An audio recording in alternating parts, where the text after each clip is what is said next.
Bonjour Angélique. Bonjour Sophie. Je suis très contente de te recevoir aujourd'hui pour parler un petit peu de toi et de ce que tu peux proposer. Donc toi Angélique, tu es doula. Voilà, tu accompagnes les personnes et les couples lors de la grossesse, oui, de l'accouchement et aussi du post-natal ensuite, oui, dans la vie un peu plus après la venue du bébé finalement. Donc tu vas nous parler un petit peu de tout ça dans cette vidéo, de ce qu'est le métier de doula, oui, de comment aussi tu en es arrivée là, nous parler un petit peu peut-être de ton parcours et de ce que tu as pu vivre avant finalement cette vie d'accompagnante. Oui. Et puis j'aimerais beaucoup aussi qu'on parle d'un e-book que tu as écrit et que tu proposes sur ton site internet. Oui. Alors je prends ma petite feuille pour lire le titre exact. Donc le e-book, ça s'appelle « Accompagner l'âme dans son processus d'incarnation ». Et dans ce dernier, dans ce document, tu vas parler de l'impact de la vie prénatale et de la naissance sur le psychisme de l'enfant. Donc je trouvais que c'était un sujet très intéressant à aborder avec toi. Donc je pense que ça sera bien de pouvoir discuter de ça et que tu puisses nous parler de comment t'es venue un petit peu cette envie d'écrire ce e-book et de le partager au plus grand nombre. Donc voilà la petite présentation. Du coup, Angélique, si tu veux bien, tu vas pouvoir nous expliquer un petit peu qu'est-ce que c'est une doula et j'aimerais bien aussi savoir quelle origine a ce mot et cette, ces accompagnements, d'où ils viennent finalement et pourquoi on appelle ça des doulas. Donc voilà, je te laisse peut-être la parole pour nous expliquer tout ça. Merci Sophie. Avec plaisir. Alors doula, c'est un mot d'origine grecque et qui veut dire en fait au service. C'est quelqu'un qui est au service de quelqu'un d'autre. Et donc traditionnellement, c'était les femmes au service des femmes. Et donc maintenant, c'est un mot, c'était pas uniquement pendant la grossesse ou l'accouchement ou même en postpartum que c'était utilisé, c'était plus global, mais maintenant ça a vraiment pris ce sens-là. Doula, on peut aussi appeler ça accompagnante à la naissance. Il y a aussi des doulas qui travaillent avec un sens plus large, qui accompagnent les passages de la naissance, mais aussi la fin de vie par exemple. Moi, c'est pas mon cas, moi j'accompagne uniquement la naissance, mais ça existe aussi. Et donc, la doula, qu'est-ce que c'est? À quoi ça sert? Alors, pour vous faire comprendre à quoi ça sert aux gens qui ne connaissent pas, j'aime bien partir en fait de chiffres, de constats en fait. Faut savoir qu'en France, il y a environ une femme sur 3 qui vit son accouchement comme traumatisant. C'est une femme sur 3. Donc ça entraîne après tout un tas de conséquences sur le démarrage de l'allaitement, sur la création du lien d'attachement avec le bébé, sur le sentiment de compétence en tant que parent aussi. Ça a un impact sur le risque de développer, enfin en tout cas de vivre une dépression postpartum. Donc en fait, on voit vraiment que le vécu de l'accouchement, ça va être quelque chose de fondamental pour la suite et pour sa construction en tant que parent en fait de cet enfant-là. D'où l'importance en fait d'être bien accompagné et bien préparé pour vivre ce passage, la naissance de son enfant. Et c'est là que du coup la doula a tout son rôle à jouer. Nous en fait on accompagne donc les futurs parents, mais la famille aussi plus globalement. Ça peut être aussi les aînés, les frères et sœurs qui sont déjà là.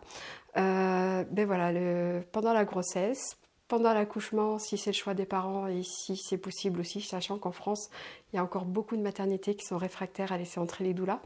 Et c'est aussi un accompagnement qui peut se poursuivre en postpartum selon les besoins des parents.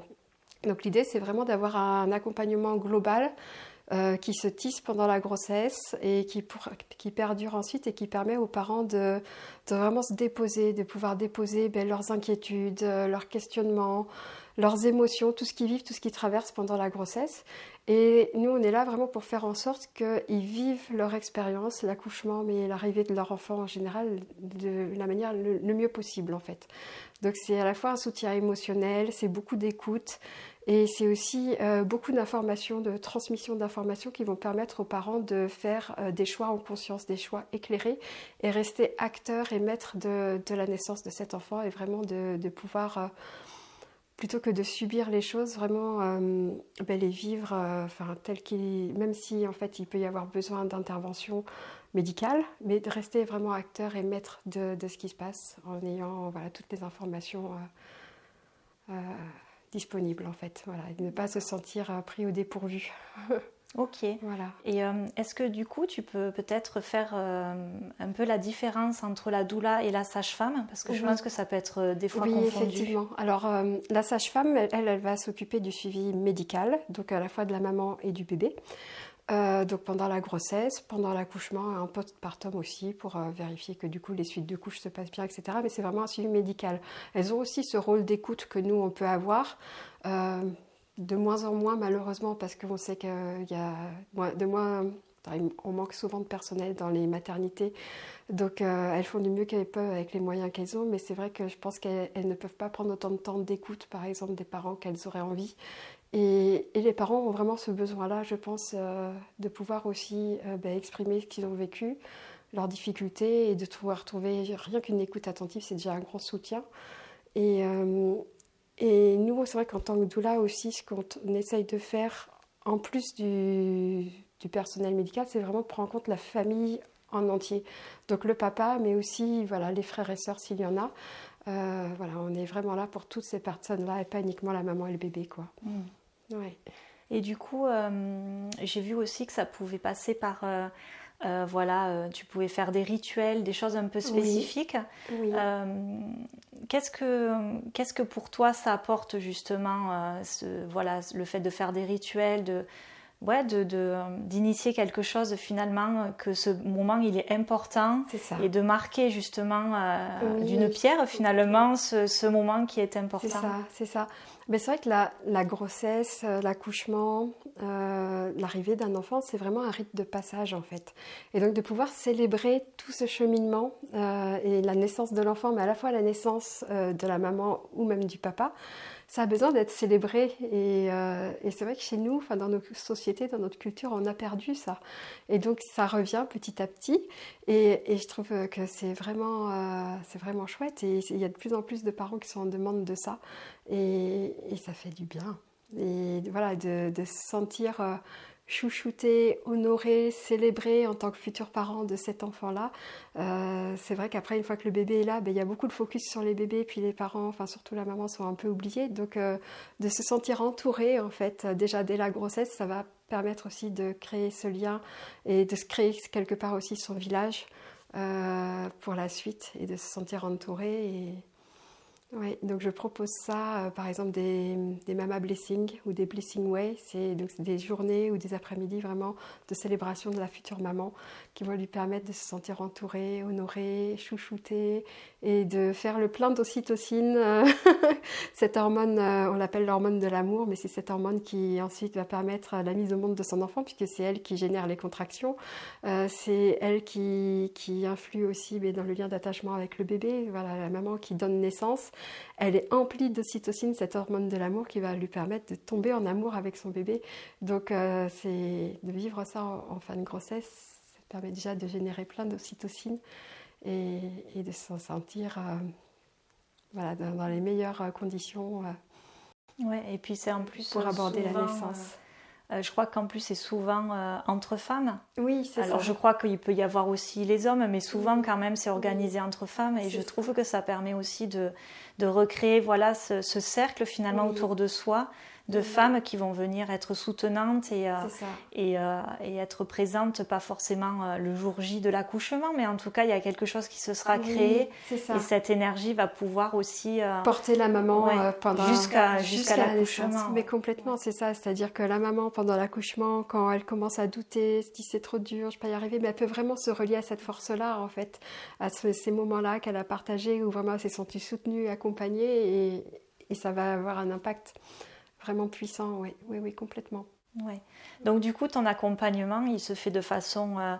c'est beaucoup de l'accompagnement dans les questionnements que les futurs parents auront, les peurs aussi peut-être d'être rassurés, c'est ça. Sur les douleurs, sur la douleur de l'accouchement, sur les peurs finalement d'être futurs parents et de ne pas savoir vraiment comment faire. Donc il y a un côté vraiment soutenant d'un petit peu prendre sous son aile finalement cette famille et de les guider jusqu'au moment. Mais l'idée, c'est de faire en sorte que tout ce qu'on peut anticiper, et on essaye de prévoir au maximum. C'est-à-dire qu'on va beaucoup aussi préparer le postpartum à l'avance pour justement ne pas se sentir démuni le moment venu et savoir qu'est-ce que c'est un bébé, enfin, surtout quand c'est un premier accouchement, un premier enfant, quels sont ses besoins, qu'est-ce qui va favoriser le lien d'attachement, comment y répondre au mieux à ses pleurs par exemple, et puis tout ce qui va pouvoir favoriser la récupération de la maman, parce que c'est important aussi que la maman puisse prendre soin d'elle en postpartum, même si le focus va être beaucoup sur le bébé évidemment. Voilà, et puis le rôle du papa dans tout ça, comment lui peut venir aussi contribuer et créer le lien avec son bébé.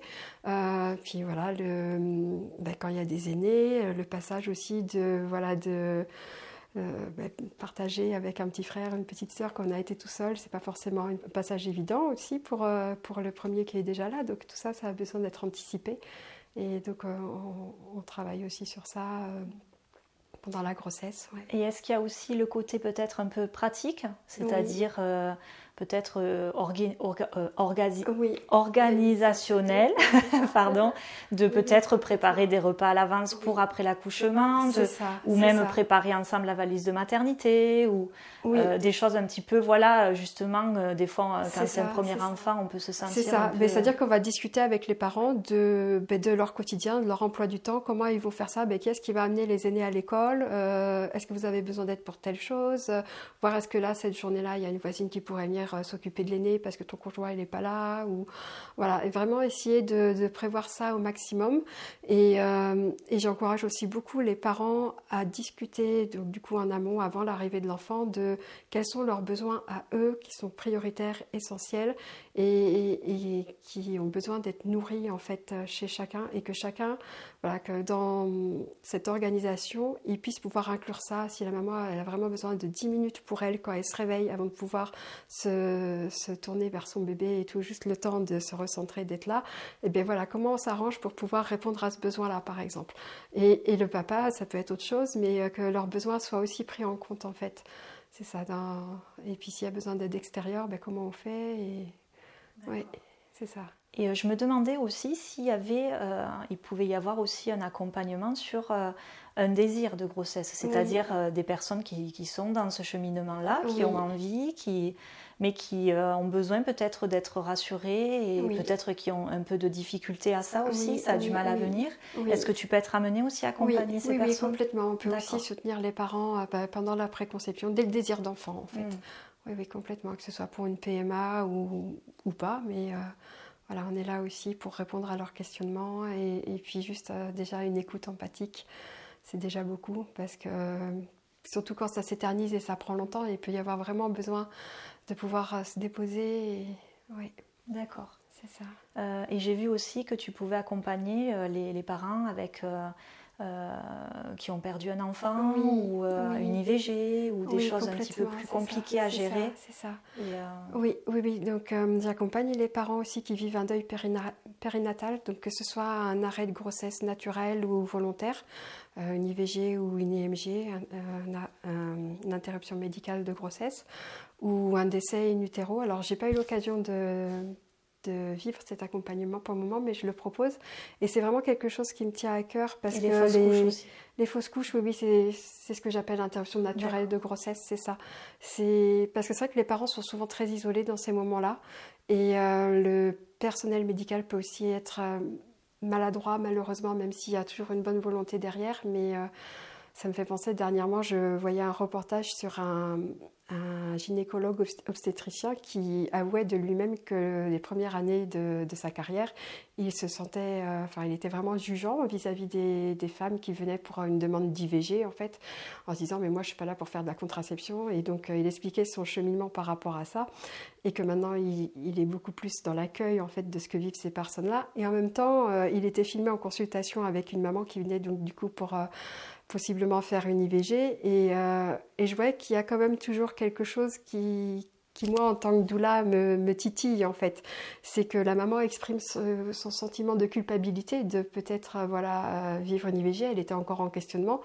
Et le médecin lui répond en niant quasiment son émotion, en lui disant que c'est rien, il est tout petit comme ça, ou à peine plus gros, et que du coup, voilà, c'est rien en fait. Et pour moi, en fait, le sentiment de cette maman, il était légitime, elle a le droit de se sentir coupable, et au contraire, c'est une émotion qui a besoin d'être entendue. Et donc c'est là où je me dis que le personnel médical peut parfois être maladroit, et où nous, on peut vraiment venir soutenir les parents dans ce processus-là. Leur expliquer les différentes interventions qui peuvent être faites pour mener fin à une grossesse, le cas échéant, ou si c'est une fausse couche, vraiment les accompagner dans ce deuil. Il peut y avoir des rituels aussi proposés à ce moment-là pour dire adieu à l'âme qui s'en va, que ce soit par des mots des parents, écrire une lettre, et que chacun puisse libérer les émotions qu'il a libérées, et en même temps ça permettra à l'âme qui s'en va de pouvoir repartir en paix aussi de son côté. C'est vraiment important. Ok, d'accord. Oui. Très bien. Si tu veux, on peut justement aborder un peu ton parcours à toi et comment tu en es venue à exercer ces accompagnements. Qu'est-ce qui s'est passé sur ton chemin finalement que tu en arrives là aujourd'hui, quoi. Oui. Alors moi, avant d'être doula, c'est vrai que j'ai plusieurs casquettes, on va dire, avant. Et ce qui m'a amenée à être doula, c'est clairement ma propre expérience de maternité. En fait, je me suis rendu compte qu'entre toutes mes expériences, parce qu'avant j'étais géologue sur des chantiers de forage, j'ai été passionnée de paléontologie aussi pendant tout un moment. J'ai fait des chantiers de fouilles sur des chantiers paléontologiques. Moi, ce qui m'intéressait, c'était les origines de l'homme, donc sur des chantiers où il y avait eu des hommes de Néandertal, tout ça. Et je me suis rendu compte qu'en fait, le fil conducteur de toutes ces expériences, c'était en fait la quête des origines. C'est-à-dire que moi, quand j'ai entamé mes études de géologie, ce qui me passionnait, c'était l'origine de la Terre, l'origine de la vie sur la Terre, l'évolution de toutes ces espèces, puis ensuite l'origine de l'homme en tant qu'espèce. Puis petit à petit, je me suis rendu compte en fait que quand je travaillais en tant que géologue je travaillais sur des chantiers de forage pétrolier en fait, et je me suis rendu compte que en fait ce métier-là c'était comme une invitation en fait à traverser, tu vois, quand on fore pour du pétrole, en fait, on traverse des couches de sédiments pour aller chercher du pétrole ou de l'essence. Et je me suis rendu compte que c'était comme une invitation à traverser mes propres couches de conditionnement pour aller chercher ma propre essence, en fait. Et ça m'a amené à prendre conscience justement des conditionnements que j'avais aussi en fait, qui sont liés à mon éducation, à la société en général, et c'est là où j'ai eu envie de contribuer en fait à faire en sorte que les enfants qui arrivent sur Terre maintenant puissent rester au plus près en fait de ce qu'ils sont à l'origine, tu vois, en dessous en fait des couches de conditionnement. Et si quelque part moi je peux contribuer à limiter cette couche de conditionnement qui va aller ensuite participer à construire leur personnalité future et qui peuvent être parfois vraiment lourdes et handicapantes en fait, et je me suis dit c'est là où j'apporterai ma graine. Et donc du coup c'est là où dans un premier temps je me suis orientée vers la pédagogie Montessori, vraiment une pédagogie qui pour moi est respectueuse des besoins de l'enfant, de son rythme, etc. Et puis suite à la naissance de mes enfants, j'ai eu envie d'aller plus loin, parce que à ce moment-là j'ai vraiment pris conscience en fait que tous ces conditionnements, ils s'installent déjà dès la vie prénatale et dès la naissance. Et c'est là où l'enfant va engrammer en fait ses premières croyances qui vont ensuite le définir, entre guillemets, pour le reste de sa vie. Et donc voilà, en tant que doula, en fait, j'accompagne les parents dans ce lien avec leur bébé pour vraiment, j'essaye d'un maximum de les sensibiliser en fait à cet impact-là. Et faire en sorte qu'ils puissent créer un lien fort et sécurisant avec leur enfant, et que l'enfant ne se charge pas de ce qui ne lui appartient pas en fait. Voilà. Et donc il reste au plus près de sa pureté originelle entre guillemets. Ouais, c'est ce qui me tient à cœur. D'accord. Et du coup, je sais qu'aussi tu as vécu quelques années de voyage et de découverte autour du monde. Oui. Est-ce que tu penses aussi que ça a eu un impact sur la vision, de ta place aujourd'hui en France que tu avais envie d'avoir. Comment t'es ressortie finalement de cette expérience des voyages? Oui. En plus en vélo, d'après ce que Oui, j'ai c'est compris. ça. Donc, c'était pas le Ouais. Club Med tous les jours, je pense. Non, C'était un c'était truc pas assez ça. près de la population. Ouais. Eh ben, c'est vrai que moi j'ai toujours grandi avec cette idée de voyager. Moi, c'est vraiment quelque chose, je savais que j'avais envie de voyager. Et c'est pour ça aussi que mon ancien métier en tant que géologue sur des chantiers de forage m'avait beaucoup plu pendant tout un moment, parce que ça me permettait de voyager. Voilà, j'étais dans un tas de pays dans lesquels je ne serais jamais allée si je n'avais pas fait ce travail-là. Et en même temps, ça me laissait du temps libre aussi pour voyager. Et effectivement, à un moment donné, avec mon compagnon, on a pris un congé sabbatique et on est parti 14 mois pour un long voyage à vélo. Donc là, on bivouaquait au jour le jour, on ne savait pas où à l'avance. Et pour moi, c'était vraiment chouette parce que ça nous ramène à l'essentiel en fait. Et ça m'a permis, moi, je pense aussi alors pas de trouver vraiment ma voie tout de suite, tu vois, mais en tout cas de m'amener à me poser les questions qui allaient m'y amener plus tard, à déconstruire déjà tout un tas de choses, parce que c'est vrai quand on côtoie des cultures où leur vision du monde peut être complètement différente de la nôtre, forcément on se pose des questions sur nous, en fait, notre éducation, notre modèle de société, et ça nous pousse forcément à nous remettre en question. Donc je pense que ça a largement contribué, oui, à faire en sorte que par la suite, je me suis moi-même questionnée sur mon éducation, etc. C'est sûr.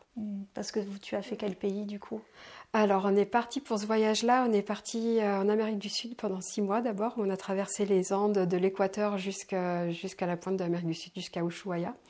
Et ensuite on a pris l'avion jusqu'en Turquie et on a traversé l'Asie centrale. Donc la Turquie, l'Iran, et puis ensuite le Turkménistan, Ouzbékistan, Tadjikistan, Kyrgyzstan. Et l'idée, c'était ensuite de passer en Chine et de traverser le Pakistan et de finir en Inde. Et arrivé au Kyrgyzstan, on a eu des soucis de visa, on ne pouvait plus rentrer en Chine. Donc du coup, on s'est dit, qu'est-ce qu'on fait? Mais on s'est dit, on va revenir. On a repris l'avion jusqu'à la Turquie, puis on est revenu en traversant l'Europe de l'Est. Voilà, donc c'était pas ce qu'on avait prévu au départ, mais c'était très bien aussi. Ouais. Voilà, c'est ça. Et c'est vrai que au-delà de ce voyage, moi, j'ai aussi une grande période de ma vie où maintenant je le pratique moins parce que j'ai les enfants, mais où j'ai passé beaucoup de temps en montagne. J'habitais en Savoie aussi pendant tout un moment et j'ai beaucoup voyagé en Himalaya, que ce soit au Tibet, au Népal ou le nord de l'Inde. Et voilà, de gravir des sommets en altitude, pour moi, c'était aussi quelque part me rapprocher de mon essence, en fait. Et c'est vrai que moi, ce qui m'avait profondément marqué dans ces pays-là, c'est le lien aussi que les gens entretiennent avec la nature, où vraiment, en fait, il y a un sens du sacré. Tout est sacré, en fait. Et ça fait partie de leur vie de tous les jours, de prendre soin des esprits. Et moi, ça m'avait profondément marqué, et en même temps nourri, vraiment, en me disant, mais j'ai besoin de ça au final. Chez nous, on a perdu ça, et je me suis rendu compte à quel point ça apportait quelque chose et que c'était important. Et je pense que ça m'a aussi profondément marqué. Ouais.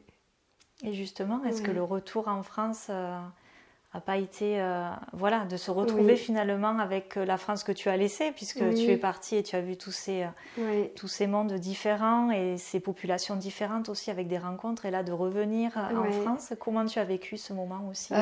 Pour moi, ce qui a été le plus dur, c'est vraiment, après avoir été libre sur les routes pendant des mois, en fait, de me retrouver coincée sur une plateforme 4 semaines d'affilée sur un bout de ferraille au milieu de la mer, parce que clairement c'est ça, c'est une prison flottante au milieu de la mer. Pour moi, ça a été très très dur. Oui, donc quand tu étais dans les forages oui, c'est ça, parce que quand on a fait ce voyage-là, je travaillais encore sur les forages pétroliers, et oui, ça a été très très dur. Et c'était vraiment là où je me suis dit, faut que je passe à autre chose en fait.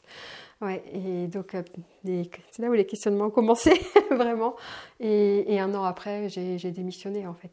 Et puis c'était en plus un milieu très masculin. Oui, complètement. Je suppose que ça laissait pas non plus de la place à ton énergie féminine aussi, peut-être qu'il avait besoin aussi de s'exprimer.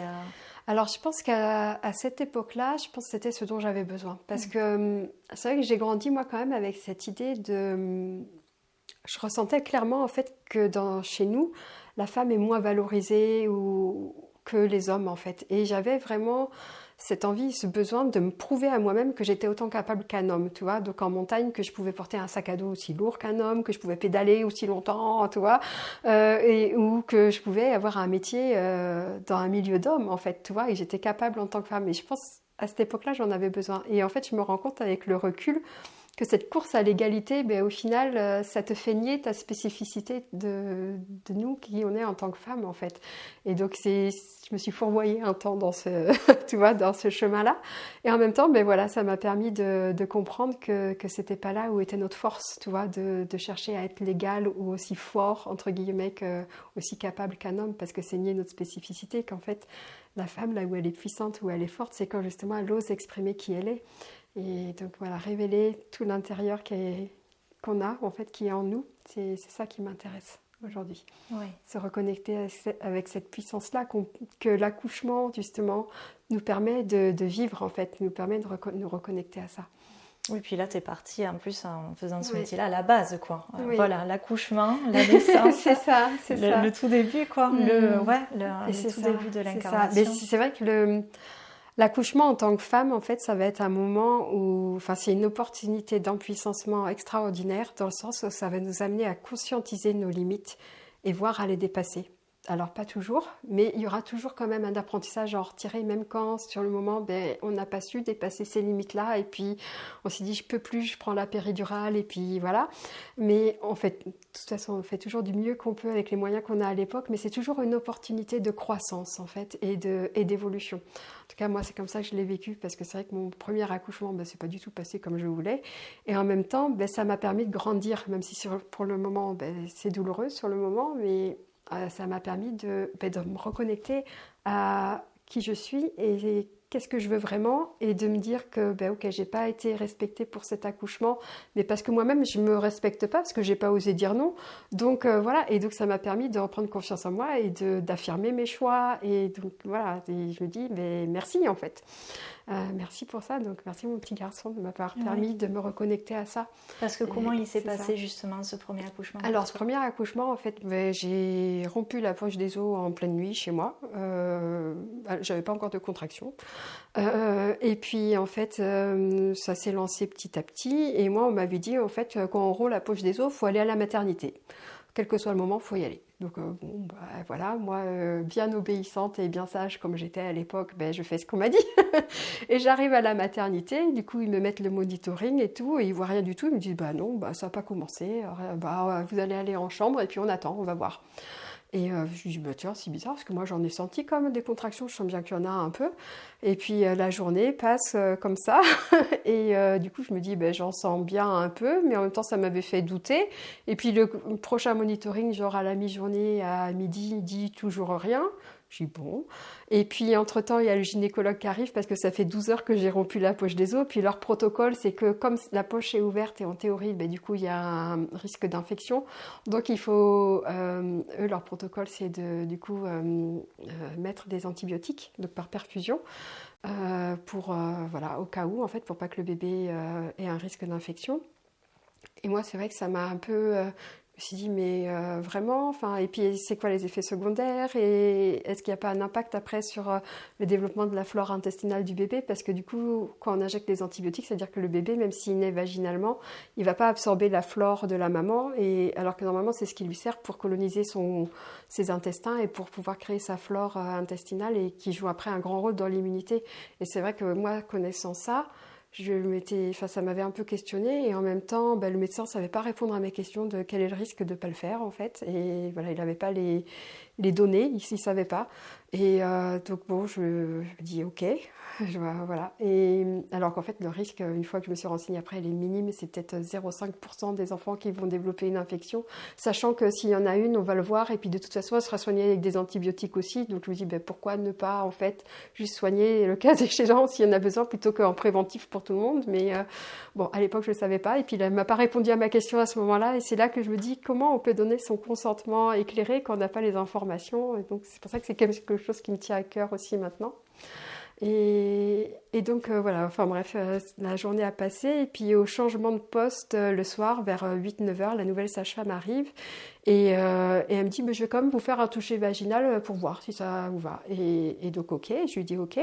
Et elle me dit, vous êtes ouverte à 3. Et là, je pense de m'entendre dire qu'en fait, si, ça a bien vraiment commencé, et ça a vraiment lancé la machine, tu vois. Et là, j'ai vraiment senti les contractions qui s'enchaînaient de plus en plus fortes. Et moi, j'avais fait une préparation avec une sage-femme par l'auto-hypnose.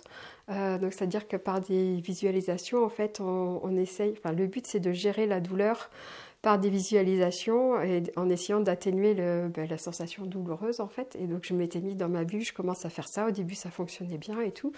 Et c'est vrai qu'avec le recul, c'est pas quelque chose que je referais. Enfin, je l'ai pas refait d'ailleurs, ou même que je recommanderais. Parce que je me suis rendu compte qu'en fait, en me gardant dans le mental, tu vois, ça m'avait complètement déconnecté de mon bébé. Et à un moment, en fait, il y a une contraction un peu plus douloureuse que les autres. Enfin, et j'ai mon bébé qui m'a donné un grand coup dans le ventre en même temps pour me dire « Hé, je suis là !» Et ça m'a sorti de ma bulle. Et à partir de ce moment-là, j'ai pas réussi à me remettre, tu vois, dans l'auto-hypnose. Et à ce moment-là, les contractions, c'est devenu intolérable pour moi. Enfin, ça est vraiment devenu puissance. Ouf. J'ai l'impression que j'avais plus de répit entre les contractions, tu vois. Et là, la sage-femme, elle m'ausculte et elle me dit, vous êtes à 5, on peut mettre la péridurale, si vous voulez, on y va. Au début, je lui dis non, parce que c'était pas mon choix, c'est pas ce que je souhaitais, quoi. Et puis en même temps, elle me dit, mais vous savez, pour un premier, c'est déjà chouette, vous êtes déjà arrivé jusque-là, et puis peut-être vous pourrez faire pour un deuxième. Enfin, je sentais bien que, voilà, enfin, c'était pas le soutien dont j'avais besoin à ce moment-là, mais au bout d'un quart d'heure, j'ai craqué et je lui ai dit, oui, vous me la mettez, et on est descendu. Et du coup, l'anesthésiste me l'a posée, et il se trouve qu'en fait, elle a été très, très dosée, et moi, à partir du moment où je l'ai eue, j'ai plus rien senti. Et donc, quand je suis arrivée à dilatation complète, et ils m'ont dit, on se laisse 2 heures pour mettre au monde le bébé, en fait. Et 2 heures après, elle est revenue. Moi, c'était toujours rien passé. Et donc, elle me dit, on va pousser. Et voilà, et donc je me retrouve sur le dos où je sens rien du tout et il faut que je pousse. Et donc, forcément, c'était inefficace. Et en fait, je sentais pas les contractions et le monitoring, dans tout mon accouchement, n'a jamais vu les contractions non plus. Donc, je me dis, moi... Donc, au départ, comme il disait qu'il n'y en avait pas, simplement qu'il les captait pas, en fait. Parce que c'est vrai, je les ressentais très en bas du ventre. Et ils ont tendance à mettre les capteurs un peu plus haut. Donc, je me dis, est-ce que c'est ça et donc, en fait, comme les poussées n'étaient pas efficaces, la sage-femme a fini par appeler le gynécologue qui est arrivé, qui a pris la ventouse, qui m'a fait l'épisiotomie sans me prévenir et qui a sorti mon bébé. Et soi-disant, il avait le cordon autour du cou, donc il a coupé tout de suite. C'était pas du tout notre projet de naissance aussi. Enfin, bref. Et moi, ça m'a vraiment choquée, en fait. Tant que la sage-femme était là, je voyais que elle avait, même si elle n'était pas toujours aussi soutenante que je l'aurais voulu, elle avait quand même cette bienveillance-là. Mais lui, il est arrivé, il n'avait pas lu notre projet et il a juste fait en mode automatique comme il fait d'habitude. Et c'est vrai que, waouh. Et ouais, pour moi, ça a été violent. Pour moi, ça a été vraiment violent. Et j'ai culpabilisé beaucoup après d'avoir fait vivre ça à mon bébé, d'avoir finalement pris de la péridurale et après de même plus le sentir, en fait, où j'avais vraiment eu le sentiment de l'avoir abandonné, en fait. Et puis après qu'il sorte avec la ventouse, qu'on lui coupe tout de suite le cordon, pour moi c'est tellement de la maltraitance. Voilà, quand on sait qu'un bébé qui naît, il y a encore un tiers de son sang qui est dans le placenta, le priver de ça, et après, 6 mois après, on s'étonne qu'il y a des bébés qui sont anémiés, mais oui, normal, on l'a privé d'un tiers de son sang à la naissance. Ils ont pas, enfin, je comprends pas, parce qu'un tour de cordon, ça se défait en fait. Ça justifie pas de couper tout de suite. Donc ouais, ça a été pour moi difficile. Et voilà. Et donc du coup, ce qui fait que pour le prochain, j'ai pas souhaité retourner à la maternité, j'ai accouché à la maison. Ouais. Ouais, c'est ça. Et donc là, tu n'étais pas encore doula finalement, mais non. Il y avait quand même des questionnements par rapport à tout ça et qui étaient déjà arrivés. Oui, c'est ça. Alors je pense à l'époque, je connaissais même pas les doulas en fait, mais c'est vrai que dans mon idée, je m'étais dit, les femmes en fait, elles sont faites d'accoucher, elles accouchent depuis la nuit des temps. Pourquoi moi je serais pas capable? Donc c'est vrai que je m'étais dit, un accouchement naturel, ça me paraît être ça qui devrait être considéré comme normal. Donc je me dis, je pars sur ça en fait. Et c'est là où ce premier accouchement m'a vraiment fait prendre conscience d'à quel point l'accompagnement des parents est important pour que ce projet-là puisse aboutir. Parce que quand on est livré à nous-mêmes, surtout, ensuite, à la maternité, c'est encore plus difficile parce que dès que voilà, il y a quelque chose qui sort du chemin classique, voilà, et bien du coup, on tombe dans le piège des protocoles. Enfin, moi, je dis le piège parce que je me suis sentie vraiment prise au piège par ces protocoles ou dans le sens où on n'a plus trop notre mot à dire et on subit, quoi. Il n'y a plus le choix, en voilà, fait. c'est ça. Alors qu'on est censé toujours donner notre consentement pour tout acte médical, mais bien souvent, ils oublient de nous demander. Ou alors, s'ils nous demandent, ils ne nous informent pas ou ils ne savent pas répondre, comme quand j'ai demandé la question pour les antibiotiques. Ils ne savaient pas répondre à ma question. Donc, comment faire un choix qui nous correspond quand on n'a pas les infos? C'est difficile, ouais. Oui, donc tu l'as vécu quand même comme un traumatisme finalement, cet accouchement. Oui. Et du coup, tu as voulu, pour la deuxième grossesse, quelque chose d'autre, où là, tu reprenais le pouvoir peut-être de la naissance. C'est ça, complètement. Et donc c'est pour ça que j'ai fait appel à des sages-femmes qui accompagnent les parents à domicile pour les accouchements. Et c'est vrai que j'ai aussi décidé de me faire confiance. Et le fait d'être accompagnée par une sage-femme qui a pleinement confiance aussi en la capacité des femmes à mettre au monde leur bébé, déjà rien que ce changement de regard, c'était déjà énorme en fait. Et je me suis rendu compte d'à quel point ça porte nous-mêmes à nous faire confiance. Et donc en fait là j'ai décidé de ne pas faire vraiment de préparation spécifique comme j'avais pu faire pour le premier avec l'auto-hypnose et tout, parce que je me suis rendu compte que de rester dans le mental ça aide pas du tout en fait pour l'accouchement, parce que l'accouchement c'est un processus physiologique qui se passe en fait qui est coordonné par le cerveau reptilien. Donc c'est le cerveau archaïque qu'on a en commun avec tous les mammifères, même avec les reptiles en fait. C'est-à-dire qu'un accouchement, c'est quelque chose de l'ordre du réflexe. C'est pas quelque chose qu'on peut contrôler mentalement. Alors il peut y avoir des facteurs qui vont interférer, enfin favoriser ou interférer dans le mauvais sens, mais en tout cas on ne va pas pouvoir décider du moment où on accouche ou décider de temps que ça va prendre, etc. Donc moi, je m'étais dit en fait, il n'y a rien à faire en fait pour accoucher par soi-même. Il faut juste laisser faire. Et une fois qu'on sait ça, je pense que je me suis dit, j'ai plus besoin d'aller chercher des méthodes pour gérer entre guillemets la douleur, parce qu'il n'y a rien à gérer, il n'y a rien à contrôler. Il y a juste à laisser faire le corps ce pourquoi il est faire. Et c'est vraiment comme ça que je l'ai vécu, et j'étais la première épatée en fait de la fluidité et de la facilité avec laquelle mon deuxième est né, quoi. J'ai vraiment rien fait de manière volontaire, c'est-à-dire que une fois que c'était enclenché, que les contractions sont revenues de manière régulière, et que là de toute façon je me mettais dans ma bulle, je me suis mis ma musique, je me faisais mes visualisations en lien avec mon bébé où je le voyais descendre, tu vois, à travers moi, appuyer sur le col et tout à chaque contraction, et je me suis dit je peux juste accompagner ça, mais je vais pas chercher à le contrôler. Et du coup, mon corps, il bougeait tout seul. Je faisais les balancements de bassin quand ça venait, en fait. Mais c'était pas quelque chose de volontaire ou de prémédité. Et au moment, en fait, où mon bébé est arrivé dans le vagin, tu sais, quand le bébé atteint le périnée, ça déclenche, en fait, le réflexe d'expulsion du fœtus. Ça s'appelle comme ça. Et donc, du coup, ça libère une décharge d'adrénaline au niveau du cerveau qui va faire que l'utérus... C'est le muscle le plus puissant du corps humain, en fait, l'utérus. Il va pousser le bébé, et en 3 poussées, il était là. Et c'était impressionnant, parce qu'en même temps, tu te dis, à la maternité, des fois, il t'épuise à te dire, poussez, allez, on pousse, encore, madame. Pendant une demi-heure, 3/4 d'heure, ça n'aboutit pas, mais simplement parce que le bébé, il n'est pas encore arrivé là, c'est pas le moment, il est un peu trop loin. Puis la maman, surtout quand elle a la péridurale, elle est déconnectée de son ressenti, donc elle ne le sent pas quand c'est... Mais en fait, ça se fait tout seul. Et la position aussi. Mais oui, parce que là, tu as accouché comment du coup? Alors moi, j'étais dans la piscine d'accouchement et j'étais à genoux, presque à 4 pattes. Voilà. Et parce que c'était comme ça que j'étais bien. Et voilà.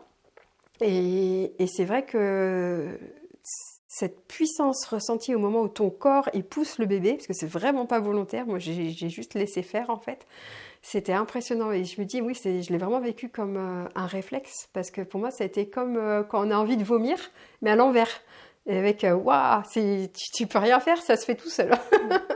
Et c'était waouh. Ouais, et je crois que c'est vraiment tout le côté sécuritaire aussi de l'environnement, des personnes qui sont présentes avec toi.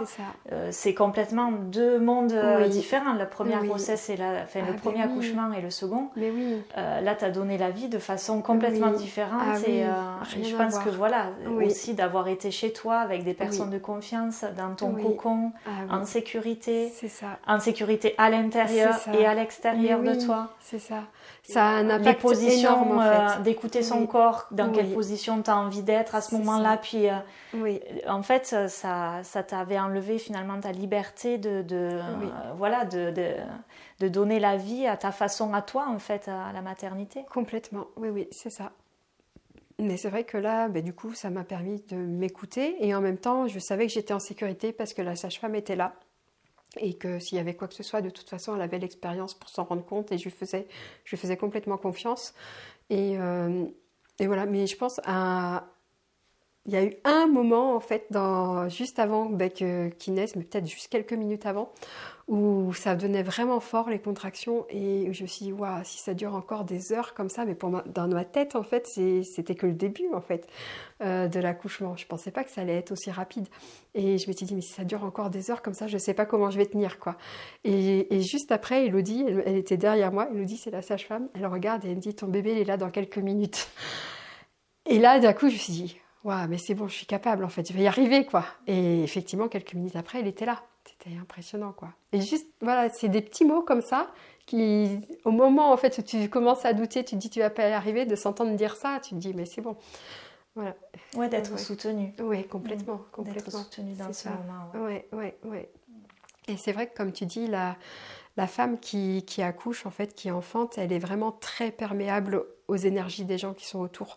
Parce que l'accouchement, c'est à la fois une ouverture physique où ton col, ton vagin, il sera jamais autant ouvert que maintenant, et en même temps, c'est une ouverture énergétique pour pouvoir laisser passer l'âme du bébé, c'est-à-dire que le chakra de la base et le chakra de la couronne ne sont jamais autant ouverts non plus, et donc ce qui fait qu'on est complètement perméable aux énergies de l'extérieur, et donc si dans la pièce, il y a des gens qui n'ont pas confiance en nous, qui remettent en question notre capacité, etc., on va le sentir, ça va avoir un impact. D'où l'importance de pouvoir s'entourer de personnes en qui on a confiance pour l'accouchement. Donc à la maison, c'est vraiment l'idéal. Ouais. C'est plus difficile en maternité, mais les parents que j'accompagne qui font le choix d'accoucher en maternité, c'est vrai que j'essaye de briefer le papa quand la doula n'est pas là, de pouvoir avoir ce rôle de gardien quelque part, de préserver la bulle de la maman et de prendre le relais vis-à-vis de l'équipe médicale s'il y a besoin, mais que elle ne soit pas toujours interrompue par les visites de la sage-femme, du médecin, et qu'elle puisse vraiment lâcher le mental et plonger dans l'expérience, en fait. Oui, c'est ça. Et du coup, tu peux être amenée à intervenir en maternité. On accepte que la doula soit présente dans certaines maternités. C'est très variable d'une maternité à l'autre. Moi, je suis en Sud-Corrèze, du coup, et la maternité la plus proche de chez moi, c'est celle de Brive, où là, ils sont vraiment très, très fermés aux doulas. C'est pas... Elle m'a dit c'est non négociable. Là, j'avais discuté avec la sage-femme cadre. Et ils nous voient un peu comme des charlatans quelque part, dans le sens où c'est vrai que le métier de doula n'est pas reconnu en France. Et puis je pense qu'ils sont un peu sur la défensive aussi, parce qu'ils ont peur qu'on empiète un peu sur ce qu'ils font ou ce qu'ils aimeraient faire, mais que malheureusement ils n'ont pas les moyens de faire, de pouvoir accompagner les parents avec plus de présence, plus d'écoute, plus de soutien. En tout cas, ils ne sont pas du tout ouverts à ça. Alors que la maternité de Tulle, qui est un petit peu plus loin de chez moi, quand j'y suis allée, j'ai discuté avec une des sages-femmes là-bas, elle me disait « Ah oui, mais je connais les doulas, il n'y a pas de souci. » Alors, ils ont toujours les protocoles Covid en place qui font qu'en théorie, il y a un seul accompagnant, donc le conjoint, qui peut être présent, mais elle m'avait clairement laissé entendre que s'il y avait une demande des parents dans ce sens, que ça pouvait être négociable. Et donc voilà. Oui, petit à petit, on reprend un peu Puis je pense que c'est aussi le fait de personnaliser finalement, parce que chaque femme est différente, a des besoins différents. C'est ça. Et c'est aussi reprendre ce pouvoir-là de dire non, bien sûr vous faites des accouchements toute la journée, c'est sécurisé, vous nous accompagnez dans ça, mais moi je ne suis pas la personne qui est dans la chambre d'à côté, je suis une autre personne, j'ai d'autres besoins. Complètement, et écoutez-moi juste. C'est ça. Et c'est vrai que le fait que la doula puisse, quand elle soit des parents, en tout cas accompagner les parents à la maternité, ça a vraiment un impact dans le sens où le lien de confiance, il s'est déjà créé pendant plusieurs mois pendant la grossesse. C'est pas une personne lambda comme une sage-femme ou un médecin qu'on n'a pas encore rencontré et puis nous on est là à 100% pour ces parents-là à ce moment-là et voilà pour les encourager, les soutenir, etc. Et ça a vraiment un impact qui est mesurable en fait. Il y avait une étude qui a été faite il y a une vingtaine d'années maintenant aux États-Unis, parce que les doulas sont beaucoup plus présentes aux États-Unis, ça arrive petit à petit chez nous, mais en Amérique du Nord c'est plus développé. Et donc il y a une étude qui a été faite pour mesurer en fait l'impact que ça a en salle de naissance et c'est vraiment palpable. Je crois que c'était moins 50% de césariennes, le fait que les parents soient accompagnés par une doula. C'était 60% moins de recours à la péridurale, moins 30% d'extraction instrumentale, donc par les ventouses ou forceps ou spatules. Je ne me rappelle plus des chiffres exacts, mais ça avait aussi un impact sur la diminution des dépressions postpartum, etc. Donc c'est vraiment, ça a vraiment son importance et tout son intérêt en fait. Mais je trouve que c'est un message important à faire passer parce que je pense que c'est important aussi de se dire que non, c'est pas obligatoire de non plus d'accoucher à la maison, c'est pas ça, c'est juste peut-être d'adapter ce qui va correspondre à ce projet de naissance du couple et de la maman et du papa. Certaines personnes non, c'est pas ok d'accoucher à la maison parce que c'est un peu trop justement en dehors du cadre médical, puis d'autres ça sera plus en maison de naissance. D'autres se ressentiront plus aptes à être à la maternité, mais c'est justement comment on peut adapter ça et finalement que c'est possible et que voilà, il n'y a pas d'extrême à avoir, c'est juste trouver ce qui nous correspond à nous et tout simplement ça, quoi. Oui, c'est ça. Il n'y a pas un endroit idéal plus que l'autre, il y a vraiment ce qui va correspondre aux parents pour que eux se sentent en sécurité. Il peut y avoir des parents qui, pour se sentir en sécurité, ça va être à la maternité et puis pour d'autres, ça va être d'être à la maison et vraiment, voilà, on s'adapte en fait vraiment. Oui, je trouve que c'est important de le dire que c'est pas cloisonné et que non, c'est juste comment on peut fonctionner tous ensemble dans ça. Je trouve que c'est important. Complètement. Oui. Et il y a malheureusement encore des réticences, mais c'est vrai qu'il y a de plus en plus aussi de médecins ou de sages-femmes qui s'ouvrent à ce que nous on propose et qui ont compris tout l'intérêt. Et c'est vrai que elles y gagnent aussi dans le sens où quand nous, on peut être présent à la maternité pour soutenir les parents, mais elles peuvent aussi se décharger en partie sur nous parce que comme on sait qu'elles courent déjà à droite à gauche, elles sont en nombre insuffisant pour prendre soin de tout le monde, de savoir que ces parents ont une personne dédiée pour s'occuper d'eux et qu'en cas de besoin, la doula peut aussi servir de relais pour aller chercher la sage-femme, etc. C'est aussi un point en moins pour eux quelque part. Donc tout le monde y gagne en fait. Ouais. C'est ça. Ouais, donc du coup, c'est finalement ton expérience de vie en général, de ton ancien travail, de tes voyages, et puis finalement, le fait d'être mère qui, je pense, a été le révélateur de porter ce projet pour toi maintenant. Mais c'est ça, c'est-à-dire d'avoir vécu ce deuxième accouchement, pour moi, c'était tellement puissant que je me suis dit de permettre, en tout cas de faire en sorte que les femmes sachent que c'est possible de vivre ça et qu'elles ont tout en elles pour vivre ça et les accompagner dans ce sens-là, c'est vraiment ce qui me motive et me passionne aujourd'hui, oui. D'accord. Du coup, je voulais justement qu'on reparle un peu de ton e-book, du coup, Accompagner l'âme dans son processus d'incarnation. Déjà, je trouve que le titre est quand même assez important, je trouve, parce que tu vas déjà interroger cette notion d'âme qui n'est pas forcément une notion qui va parler à tout le monde. Oui, complètement. Donc, qu'est-ce que toi, à quel moment tu as eu cette intuition et que ça existait et que pour toi c'était la notion d'incarnation, d'âme, c'était important et qu'en tout cas ça faisait complètement écho à ce que toi tu vivais, ce que tu pensais, quoi. Alors, cette notion d'âme, je pense que c'est suite à notre retour de voyage, quand j'ai commencé à me poser toutes ces questions, parce que pour moi, retourner travailler sur des plateformes, c'était plus possible. Et je me suis dit, qu'est-ce que je peux faire d'autre? Parce que voilà, j'ai un diplôme de géologue, mais si je fais pas ça, je fais quoi d'autre? Où je me suis vraiment penchée en fait sur qui je suis, donc du coup revenir à mon éducation, les conditionnements, tout ça. Et la notion d'âme, vraiment, ça m'est apparu comme une évidence à ce moment-là, en fait, que au-delà ou en deçà des conditionnements, il y a qui je suis à l'origine, fondamentalement, en fait, c'est ce que j'appellerais l'âme. Et ça m'est vraiment apparu comme une évidence. Et donc, du coup, c'est vrai que quand j'ai commencé à lire beaucoup sur ça, et ça m'a parlé, en fait, ça m'a. Je me suis dit, ben oui, en fait, ça fait sens. Et du coup, quand j'ai été enceinte de mon premier, j'étais déjà vraiment convaincue de l'existence de l'âme, et c'est-à-dire qu'avant même d'être enceinte, en fait, j'ai senti l'âme de mon enfant qui était là. Et j'étais même déjà persuadée en fait d'être enceinte parce que j'avais capté le prénom, je savais que ce serait un petit garçon, et en fait j'ai été enceinte que 2 mois après. Et donc pendant 2 mois, je me suis dit, mais en fait, je me fais des films, je me raconte n'importe quoi, enfin, c'est pas possible, tu sais, j'ai vraiment douté à un moment en me disant, mais n'importe quoi, en fait, je suis pas enceinte.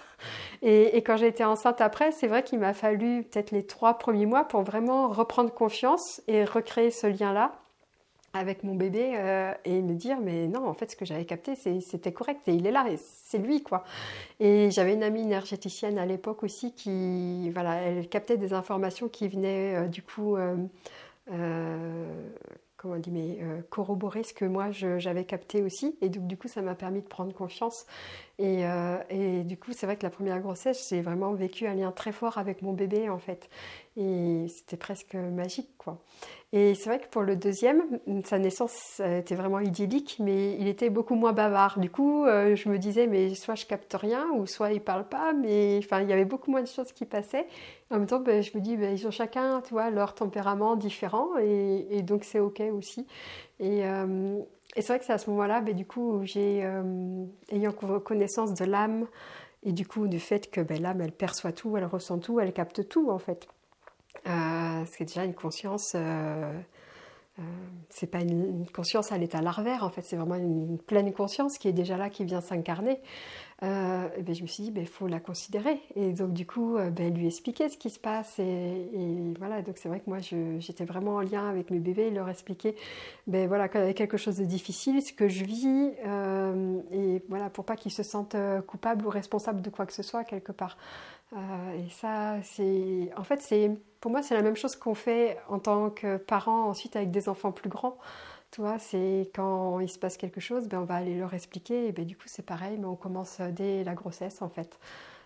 Voilà, et donc, du coup, cette question de l'impact de la vie intra-utérine ou de la naissance sur le psychisme de l'enfant, c'est parce que j'ai vraiment pris conscience de par mes lectures de divers auteurs, mais aussi du coup par rapport à mon propre vécu que c'est vraiment à cette période-là que les premières croyances, les premiers conditionnements s'installent et qui vont ensuite déterminer le reste de la vie. C'est-à-dire tant qu'on n'a pas pris conscience de tous ces conditionnements, on est en pilote automatique quelque part, on est vraiment programmé comme un ordinateur. Et donc du coup, si on peut faire en sorte de limiter ces conditionnements qui s'installent pendant la grossesse, la naissance, etc., c'est un fardeau en moins pour l'enfant qui va pouvoir du coup venir sur Terre en gardant au plus près, en grandissant au plus près de ce qu'il est venu accomplir en fait et vivre.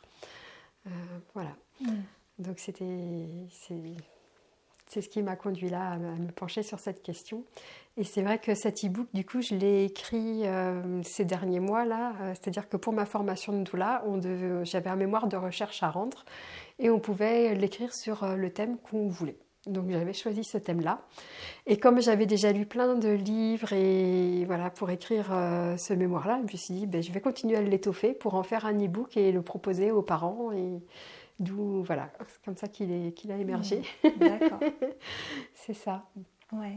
Et oui, vas-y, je t'ai Et du coup, ouais, effectivement, Comment justement, voilà, le fait qu'il puisse y avoir un impact au niveau de l'enfant durant la grossesse, durant l'accouchement et même voilà après, quels sont pour toi du coup peut-être les outils pour justement aider à que cette âme s'incarne le mieux possible et l'accompagner le mieux possible dans ça? Oui, pour moi, vraiment, l'outil fondamental, c'est de parler, que ce soit à voix haute ou en pensée, ou même s'il y a des parents qui sont plus à l'aise à l'écrit, pourquoi pas, mais d'expliquer à l'enfant ce qu'on vit. Alors, ça peut être des émotions négatives, positives, enfin voilà, des angoisses, des questionnements, des peurs, mais vraiment lui expliquer.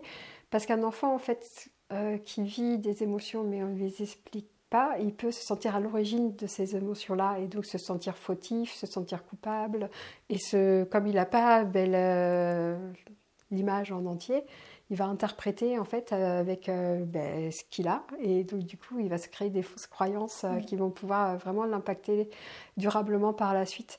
Et donc l'idée c'est quelle que soit la situation en fait, mais mettons le cas d'une maman par exemple qui se retrouve, voilà, qui apprend qu'elle est enceinte et c'était pas prévu par exemple. Et donc qui peut-être doute, se dit mais je le garde pas, qu'est-ce qu'on fait voilà, parce que c'est pas le moment opportun pour elle, ou peut-être c'est trop tôt, elle se sent trop jeune, ou quelle que soit la raison. Et du coup le bébé lui va ressentir tout ça, en disant tiens, on veut de moi, on veut pas de moi. Et du coup ça va être important de lui expliquer ce qui se passe, que pour le moment en fait c'est pas parce que le bébé il peut dans ce cas-là vraiment grandir avec un sentiment de rejet ou de se dire ma maman peut-être elle pense à me tuer quelque part, elle est dangereuse, ou le monde extérieur est dangereux, ou voilà, il peut se créer tout un tas de croyances en fait si on lui explique pas ce qui se passe, alors qu'en fait les parents, s'ils expliquent en fait vraiment avec leurs mots, mais avec le plus d'honnêteté possible en fait ce qu'ils vivent, ce qui se traverse, leur questionnement, l'âme, du moment qu'on lui parle avec amour et avec le plus d'honnêteté, elle est capable de comprendre et d'accepter beaucoup, beaucoup.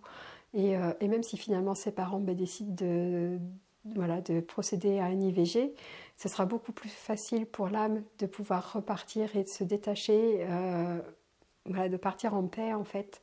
À partir du moment où on lui a expliqué pourquoi on a fait ce choix, que c'est pas elle en tant que qu'âme qui est rejetée, mais plus la situation, que ce soit la situation économique ou en termes de temporalité, ou quelle que soit la raison en fait, mais voilà.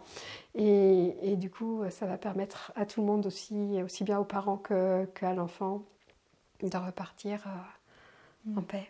Ça peut être aussi libérateur pour les parents, pour justement ne pas vivre cette culpabilité dont on parlait tout à l'heure. Voilà. Oui. Donc c'est vraiment en fait, quelles que soient les émotions, d'expliquer ce qui se passe, ce qu'on vit. Si par exemple pendant la grossesse il y a, je sais pas, suite à un examen, un doute sur, je sais pas moi, et qu'il faut des examens complémentaires, etc. Expliquer à l'enfant que là on est un petit peu inquiet parce que le médecin il a vu ça et du coup on va faire d'autres examens, mais pour le moment tout va bien, mais on veut juste être sûr, et voilà, lui expliquer ce qui se passe. Oui. Et puis je pense que ça peut aussi permettre beaucoup de déculpabiliser aussi la maman, les parents en général, mais notamment la maman, de se dire voilà, je suis dans une période un peu compliquée, j'ai pas envie que mon enfant le ressente, et pourtant ça me dépasse et je peux pas faire autrement. Donc c'est retrouver un peu de pouvoir se dire que non, finalement, juste en expliquant, ça peut permettre juste d'enlever cette culpabilité, et que c'est pas ça va pas être irréversible en fait, parce que des fois ça peut être mal vécu, quoi. Mais c'est ça, c'est-à-dire qu'il y a des parents qui ont conscience qu'en fait que le fœtus ou l'embryon en fait c'est une éponge émotionnelle, il va vraiment tout capter, et du coup il y a des parents qui peuvent, comme tu dis, culpabiliser du fait de ressentir de la colère ou de la tristesse pour X raisons en fait, en se disant je suis en train de faire du mal à mon bébé si je me sens en colère. En fait non, simplement lui expliquer que là j'étais en colère contre un tel parce qu'il s'est passé ça, mais ça n'a rien à voir avec toi, mais j'ai besoin d'extérioriser cette colère en fait. Mais du moment qu'on l'a expliqué, l'enfant il ne va pas s'imaginer que c'est à cause de lui en fait cette colère, il ne va pas pouvoir il va pas porter ce poids là en fait. Bien sûr. Et puis c'est aussi se dire que c'est pas irréversible. Complètement. C'est pas parce que on aura vécu une grossesse et que ça se sera mal passé et qu'on n'aura jamais expliqué, parce qu'à ce moment-là on n'avait pas conscience de tout ça, que voilà, de toute la vie, il y aura un problème avec son enfant parce que s'il est comme ça, c'est à cause de moi. Enfin, c'est aussi, ça peut être même parlé plus tard aussi, je pense. C'est que des fois, de se dire, écoute, pendant ta grossesse, j'ai vécu ça, un décès, du coup, ça a été très douloureux et voilà, c'est important pour moi de te le dire maintenant, même si ça fait longtemps et que voilà, c'est passé. Mais voilà, ça peut aussi permettre de libérer des mémoires en fait qui sont là et qui ont besoin d'être entendues parce que des fois les personnes ressentent qu'il y a quelque chose en eux et en fait c'est juste quelque chose qu'ils ont vécu pendant la grossesse ou la naissance et que finalement ça peut venir débloquer des situations dans le futur, quoi. Mais ce que tu dis, c'est très pertinent parce qu'il peut y avoir des parents effectivement qui n'avaient pas cette conscience-là pendant leur grossesse précédente et le but, c'est pas du tout de les faire culpabiliser, mais au contraire, comme tu dis, c'est réparable. C'est-à-dire que, ok, tu n'en avais pas conscience à ce moment-là, mais c'est jamais trop tard. Donc maintenant, tu peux prendre un moment avec ton enfant, lui expliquer comment s'est passée ta grossesse, sa naissance, et de mettre des mots dessus. En fait, il y a toujours une partie de lui qui va comprendre. Même on peut se dire, voilà, si c'est un jeune enfant, mais non, il ne comprend pas. Mais si, il y a toujours une partie de lui qui va comprendre ça et qui va le capter et l'intérioriser. Et donc ça, pour moi, vraiment parler, c'est un outil principal. Et après, il y a d'autres outils qu'on peut aussi utiliser, desquels on peut s'entourer. Je pense, par exemple, pendant la grossesse ou même après, en postpartum aussi, mais même jusqu'aux premières années de vie de l'enfant, ça peut être très utile. C'est par exemple la communication connectée ou la parole au bébé, si tu connais. C'est un moyen d'entrer en lien en fait avec la sagesse. Alors ça peut être l'âme ou une partie plus égotique de l'enfant, mais du coup d'entrer en lien avec l'enfant pour connaître la source d'un problème. En fait, on part d'une émotion pour essayer de remonter à la croyance et voir est-ce que cette croyance elle est utile pour lui ou non, et si elle n'est pas utile ou si elle a été construite sur quelque chose de faux, entre guillemets, on va pouvoir travailler pour changer, modifier cette croyance. Et donc, ce n'est pas quelque chose que je pratique, mais je connais des praticiens qui proposent ça et vers lesquels je peux rediriger les parents si nécessaire. Et pour moi, c'est vraiment un gros... Ça, c'est efficace, quoi. Ouais, voilà. Et après, on peut entrer en lien avec l'enfant in utero par des méditations, par le toucher, rien que ça. Il y a méditation, la prière. En fait, du moment que l'intention de se connecter au bébé est là, je pense le contact, la communication, elle se fait. Ouais. Et comment tu peux accompagner aussi, par exemple, les personnes qui vivent très mal la grossesse, c'est-à-dire où déjà physiquement c'est compliqué, il y a beaucoup de problèmes, des personnes qui devront être alitées par exemple, ne plus bouger, ou finalement la grossesse qu'elles ont rêvé, parce que c'est souvent aussi la femme qui porte un peu ça, le rêve de cet enfant, de cette grossesse, que tout est balayé parce que finalement rien ne se passe comme prévu et il y a des complications. Comment tu peux accompagner du coup ces personnes-là, parce que je trouve que c'est aussi des sujets qui sont importants, parce que toutes les grossesses ne se passent pas bien. Il y a aussi des grossesses compliquées et je pense que c'est important aussi d'être entourée. Oui. Ben, la première chose, la base de notre métier, c'est vraiment l'écoute en fait, de simplement pouvoir être là et accueillir en fait les émotions de cette maman ou du papa, le cas échéant. Ça va être déjà un gros soutien pour les parents de pouvoir vraiment se libérer en fait, libérer leurs paroles de ce qu'ils vivent, de ce qu'ils traversent. Et après, si on peut apporter un soutien au-delà, que ce soit un soutien logistique ou un soutien par des rituels ou vraiment en fonction en fait des besoins des parents. La doula, elle est là pour ça aussi. Ouais. Et je trouve que c'est important aussi je trouve que la notion d'âme a toute son importance, parce que on peut se dire que l'enfant ne vient pas parce que d'un coup un papa et une maman se sont aimés et ont créé un enfant. Non, ça va au-delà de ça. C'est que c'est une entité, une troisième entité. Donc il y a l'entité du papa, de la maman, et puis cette troisième entité qui va rentrer en compte et qu'elle a tout son rôle à jouer, et que finalement c'est elle qui va décider de venir ou de pas venir aussi, parce que c'est voilà, c'est aussi, je pense, donner de la perspective par rapport à ce que c'est de faire un enfant. Et c'est pas forcément des choses qui sont initiées dans notre culture, en tout cas ce genre de notion d'âme, tout ça. C'est pour ça que je trouve ça important d'en discuter, parce que ça peut permettre aussi de prendre du recul sur des difficultés à avoir un enfant, et que peut-être c'est pas forcément toi plus moi qui n'arrivons pas à avoir un enfant, c'est aussi que voilà, la vie fait qu'on a d'autres choses à vivre, peut-être ça sera plus tard, et que cette âme qui va venir, c'est elle aussi qui aura choisi d'avoir ce papa et cette maman, entre guillemets, ou même d'avoir été conçue par PMA, ou, enfin voilà, il y a plein de domaines différents, mais en tout cas, je trouve que ça permet aussi de sacraliser ça, en fait, parce que c'est pas uniquement... on a une relation sexuelle où on a recours à de la PMA, et voilà, un bébé arrive, et non, c'est pas quelque chose d'extérieur, c'est le bébé qui aura choisi, cette âme-là, de venir s'incarner ici, quoi. Oui, pour moi, il y a vraiment ça. Il y a le choix de l'âme de s'incarner, qui donc du coup va choisir, comme tu dis, les parents qui vont pouvoir la soutenir ou l'accompagner du mieux par rapport à ce qu'elle a choisi de vivre pendant cette incarnation. Et il y a aussi, je pense, vis-à-vis des parents, pour pouvoir accueillir un enfant, il faut pouvoir avoir fait la place pour cet enfant déjà, tu vois. Alors pas uniquement physiquement, faire une nouvelle chambre dans la maison, mais avoir fait la place dans sa vie, en fait, pour cet enfant. Et c'est vrai qu'une difficulté, du coup, à être enceinte ou avoir un enfant, c'est les parents peuvent peut-être se poser la question, je ne dis pas que c'est toujours ça qui se passe, mais ça peut, est-ce que j'ai fait de la place dans ma vie pour ce futur enfant? Parce que c'est vrai que si on a un travail très prenant, ou on est toujours en déplacement, ou est-ce que j'ai de la place? Est-ce que j'ai du temps pour ça? Et donc, peut-être, voilà, il peut y avoir des blocages ou des résistances qui sont à ce niveau-là aussi. Bon, après, il y a aussi le poids du transgénérationnel, on ne sait pas, il peut y avoir tellement de choses.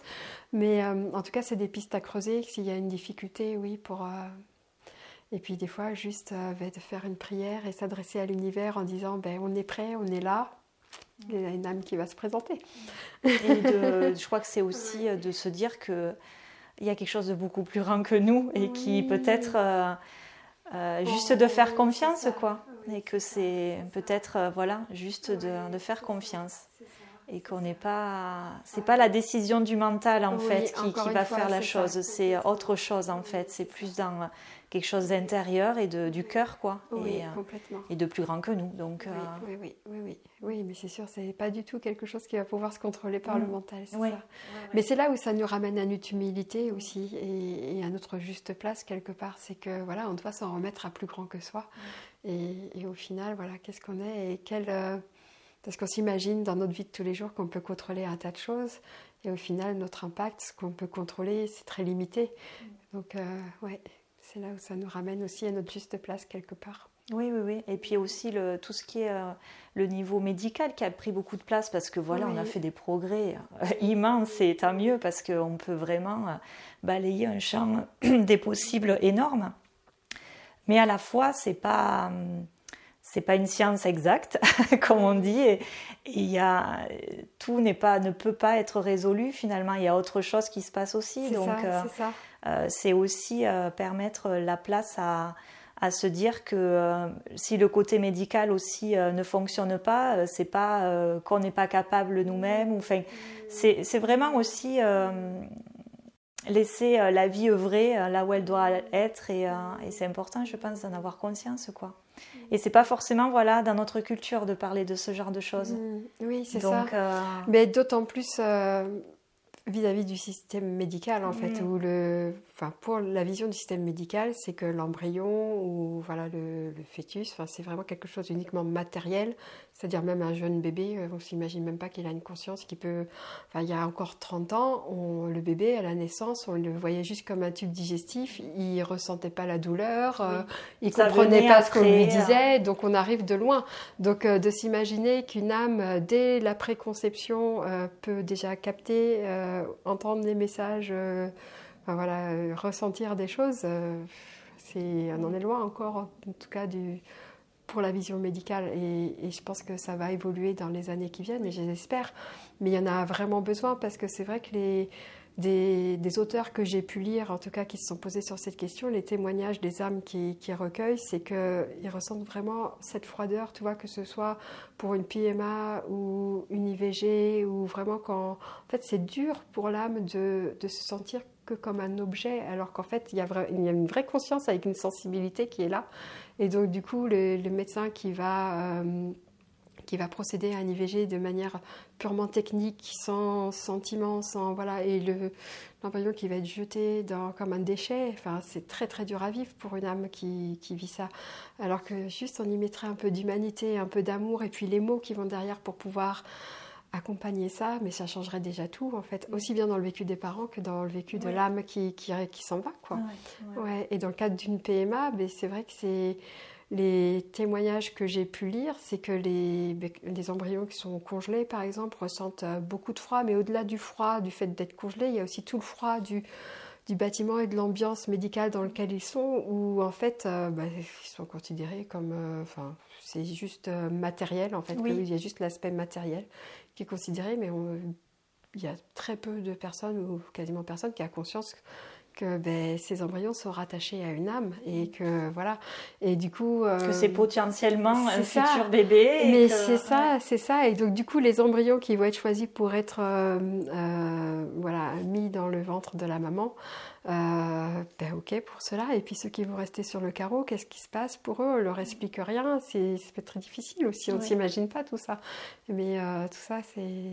c'est donner de l'amour en fait dans tout ça. Je trouve que c'est ça qui... Le vecteur commun, je crois que c'est ça, c'est donner de l'amour en fait. Et oui, mais complètement, mais c'est ça pour tout. Oui. Pour toutes les situations de la vie et de la grossesse ou de pas grossesse, et de tout ça, c'est l'amour, quoi. C'est ça, complètement. C'est ça. Parce que tout le reste découle de là. Tout à fait. C'est ça. Merci de l'avoir si bien résumé. Avec plaisir. Et je voulais juste te poser une dernière question que j'aime bien poser, c'est est-ce que tu as vécu dans ton parcours finalement quelque chose d'extraordinaire qui a justement changé ta vie finalement parce que voilà, il s'est passé ça et que ça sera plus jamais comme avant finalement? C'est pas une question facile. Non, c'est pas une question facile du tout. Pour moi, à ce jour, vraiment, l'expérience la plus extraordinaire que j'ai pu vivre, c'est la naissance de mon deuxième enfant, c'est sûr. C'est d'avoir vécu, expérimenté cette puissance de mon corps à mettre au monde mon bébé. Ça a été bouleversant et magnifique en même temps, en fait. Et je souhaite à tout le monde de pouvoir vivre ça, en tout cas toutes les mamans. Ouais. Pour moi, ça a été très, très guérisseur. Et en même temps, je pense que ça m'a vraiment permis de me reconnecter à mon corps aussi.